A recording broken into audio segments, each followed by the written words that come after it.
The First Coast's most accurate forecast from the First Coast News Weather Team, certified by Weather Rate, sponsored by AC Designs.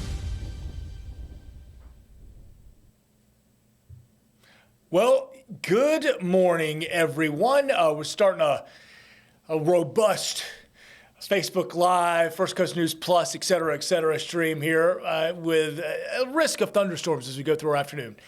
I'm Meteorologist Lew Turner here from First Coast News. So glad you're joining me. And one of the features I'd love to do is answer your questions. If you have any questions you want to chime in, I'm checking personally. I've got pulled up on my phone here right in front of me the First Coast News Facebook page live feed. So that'll be the easiest way to get it. Otherwise, I got Andy running the ones and twos, and he will shout very politely, because he's like number one most polite guy I've ever known, to any questions that come through. So you see there, the title is Previewing Monday's Storms, and I've started with our weather impact alert graphic. So it's the when, the impact, and the need. So I'm going to kind of give you the overall view here, sort of the introduction paragraph to our essay, and then we'll move into some granular detail. I'll show you what's happening right now, and then what is coming downstream from upstream, because we got to look upstream to see what's moving downstream. But remember, within any stream, there are obstacles that you will face within the river or the brook, like rocks, and in the case of storms, we've got maybe drier air or other stable issues that might impede or enhance storms. So when? Today, of course, Monday, 5 to 10 is what we're watching, and really focusing in on that impacts of strong to severe weather, mainly in southeast Georgia. And I'm also going to be looking at the I-10 corridor, so from Suwannee County from Live Oak into Columbia County of Lake City and on over to Baker County, just riding right up along I-10 as we get to that 5 to 10 p.m. time frame. Notice Duval certainly within this, but the threat is a little lower for Duval and certainly counties south, and I'll show you why with computer modeling. And of course, the need, as always, have your weather alerts on. So if you're going to be away from the TV or the stream or your big mobile device, your bigger devices, your mobile device will be a great tool to have, because if you've got the First Coast News app handy and your alerts turned on, if anything does go severe, we'll send that alert directly to you. That's the big thing. So let's go into what's happening right now. If you look at our radar picture, and this has satellite layers on it as well, not much in the way of cloud cover. So you look at the here and now, you see not much in the way of cloud cover. The rain on the far right-hand side of your screen in the beginning of that loop, that's what was bringing us that rain. If you were underneath some showers yesterday, some folks, Duval got they report 0.3 of an inch of rain, so certainly some rain, but St. John's, Clay, Putnam got a good bit of rain yesterday. That system has now since moved offshore and is a totally separate event from what we're watching out to the west. And that line that we're seeing there is what we have our eyes on. It now is moving the northern end of this through the mountains of Alabama, dipping into central Alabama, down, almost making its way to the panhandle of Florida, at least right there along the Bama-Florida line, through southern Mississippi along I-10, and then down into Louisiana, where Louisiana has kind of the brunt of what would be the most severe of the weather. The red boxes there would represent severe thunderstorm watch areas. The watch, of course, would be the area where the ingredients are ripe for severe development. But it's where you see the warning, which is here in southern Louisiana, that yellow box, that awkwardly drawn polygon there through southern Louisiana, covering the bayous and the bays, and just south of I-10, moving across New Orleans now, but making its way into southern Louisiana. So let's take a look at the severe thunderstorm warning. Now so it's a big area, right? It's really covering that main squall line. That's the leading edge of that line that will be getting 58 mile an hour and up wind. So that's talking about a pretty big area, a pretty long stretch of 50 mile an hour and up, close to 60 mile an hour winds. So that this storm system has had the history of, we've seen tornado warnings with this, but also the strong straight line winds. Now, what I will say is we look kind of up towards Mobile, no severe thunderstorm warnings here, so not quite reaching that threshold with the 50 to 60 mile an hour range, getting closer. You got to get 58 miles an hour technically to have that severe thunderstorm warning. So kind of that bigger look now. What I'm showing you here with this line is kind of your distance to what we call our first coast, and the southeastern Georgia counties of the first coast. So seeing that stretch from Montgomery towards where I've drawn the line of Ware County, that'd be 272 miles still left to travel before that leading edge gets here. Going to run into a little bit of trouble in the atmosphere. So a lot of this will tend to fall apart a bit, maybe rebuild with the heat and humidity of the day. Some of those conditions I'll look at in just a moment. But it's a pretty robust line moving now across the area. Got a question from Chris Jackson. I appreciate it. Any storms for South Jacksonville or St. John's area, or is it mostly North Jacksonville, Georgia area?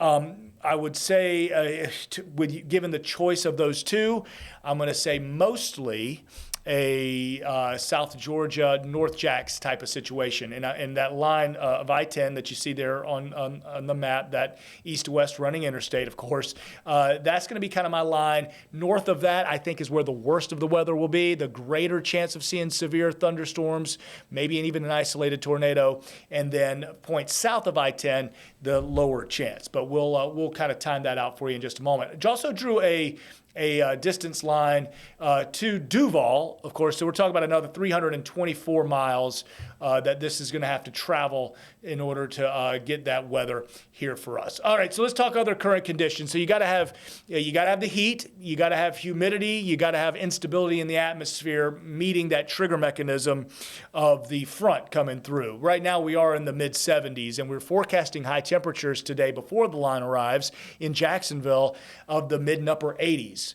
So we're going to have some people flirting with the 90s today in some of our southern counties, like Palatka already at 75. I wouldn't be surprised if we're getting very close to 90 today, and that'll be a theme throughout the 7-day forecast. But we'll have the temperatures necessary to get some of those thunderstorms going. Now, what about the dew points? Now, this is a measure of the moisture in the atmosphere. We get relative humidity when you factor in the air temperature plus your dew point. We're in those 60s.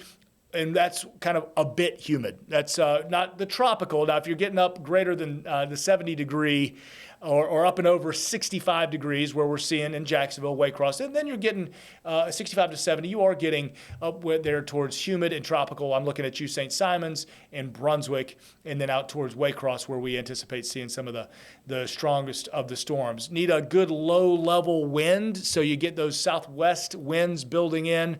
Right now, the strongest of the winds up towards Brunswick. So let's look at some computer modeling. And this is our one. I'm going to show you a couple of different models. So this model in particular, kind of your wider view of everything, it really shows. I'm going to kind of zoom back one more time. I'm going to start that model again. Watch what happens with this line.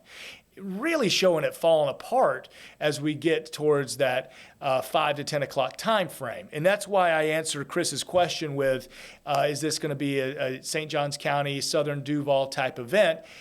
And why I lean towards not as much as what we see in southeast Georgia. So we'll kind of forward through. Now, a few showers are actually going to linger in with our Tuesday, nothing thunderstorm related. Then we get that high pressure offshore. Look at Thursday. Notice those winds moving counterclockwise around that center just off the coast of the Carolinas.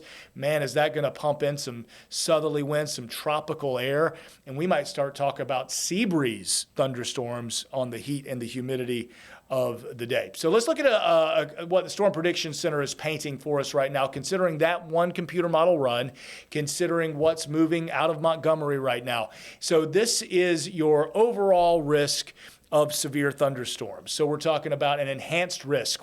This is a 3 out of 5 on the chance of seeing some severe weather. And notice how that sliver of orange does cover a little corner of northern Ware and far northern Pierce County. So Waycross, Blackshear, with that enhanced risk of seeing some severe weather today. Slight risk for Duval and south, really more of a marginal risk. Now, what about the tornado risk?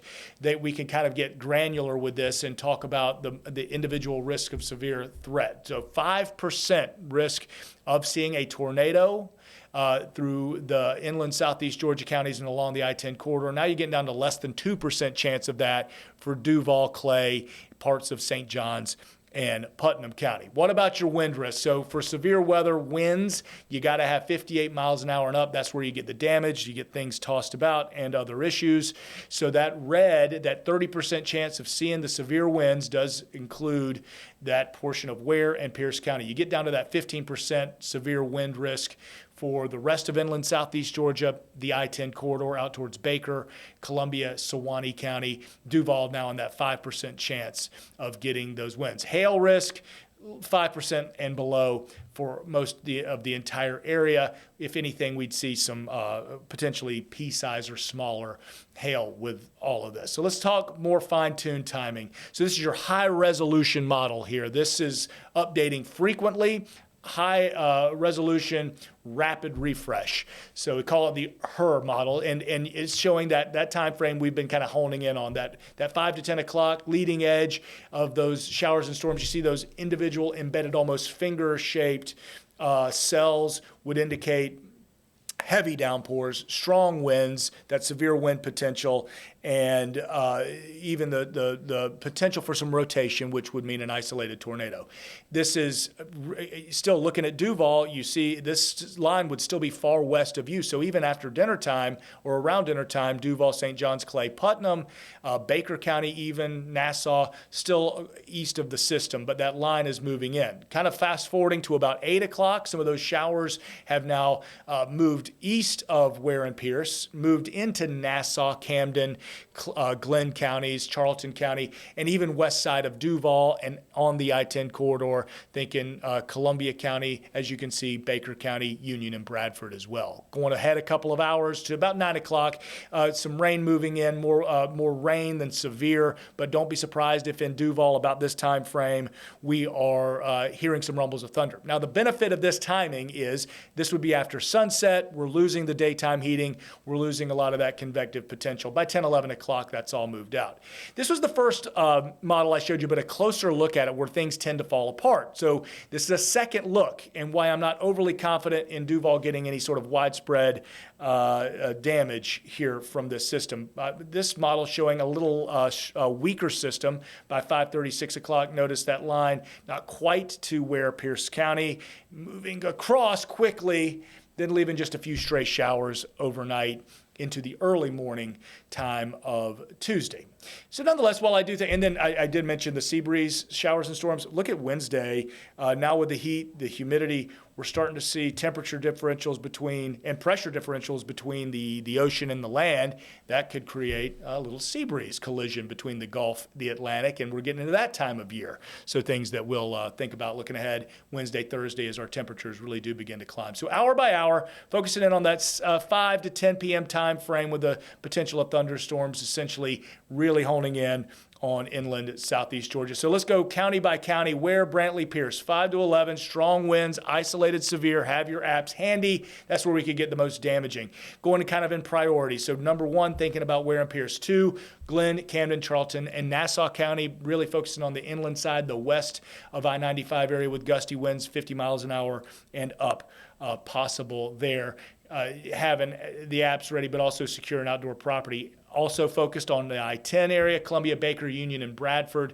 Looking a little later, maybe 8 o'clock, we could start to see some of those storms, but you could probably hear rumbles of thunder later. Duval, smaller severe risk, but absolutely could still see some lightning, which means we'll hear the rumbles of thunder. This will be a little bit later, again, showing a little after dinner time tonight, would be very, very quick moving here. Now our southern counties, Clay and Putnam, and over to St. John's as well. Rain will be ending that 8 to 10 o'clock time frame. I'm not seeing a widespread major event for you in Clay, Putnam, St. John's, or Flagler County as most showers will begin falling apart. I do think for St. John's, Clay, Putnam, your big event was yesterday with the rainfall totals. So kind of wrapping things up just a bit. We're going to look at your 7-day forecast. Got a couple more minutes I'm going to spend with you, but certainly have highlighted the weather impact alert for the second half of our day today, and really the last third of our day for our intents and purposes when we're talking about the drive home from work,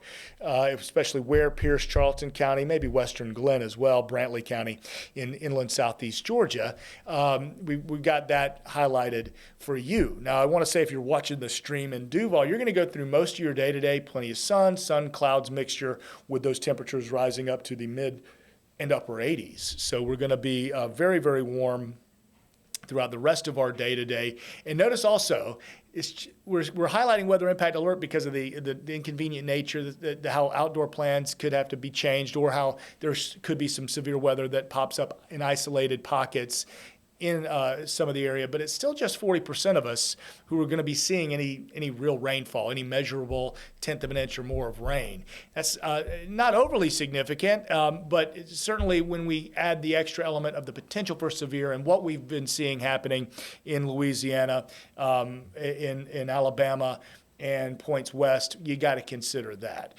So we move beyond Monday. We keep a little rain in the forecast for Tuesday, some lingering drizzle early morning Tuesday, but nothing that's going to cancel plans and certainly not meeting the threshold of what we would call a weather impact alert day. But notice we stay in those mid 80s.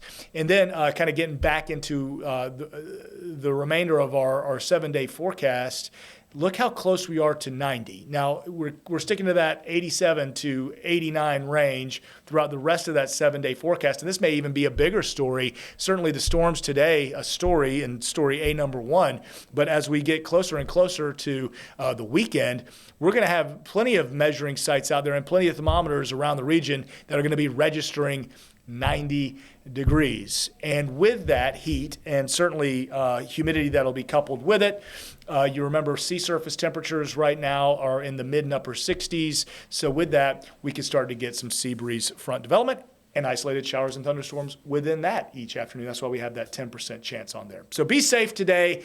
We will, of course, be with you. First Coast Living, I'll jump in real quick and do a forecast with them, but I'll be with you at noon as well. And then you'll see our evening guys about 4 o'clock. Be safe. Have a wonderful Monday.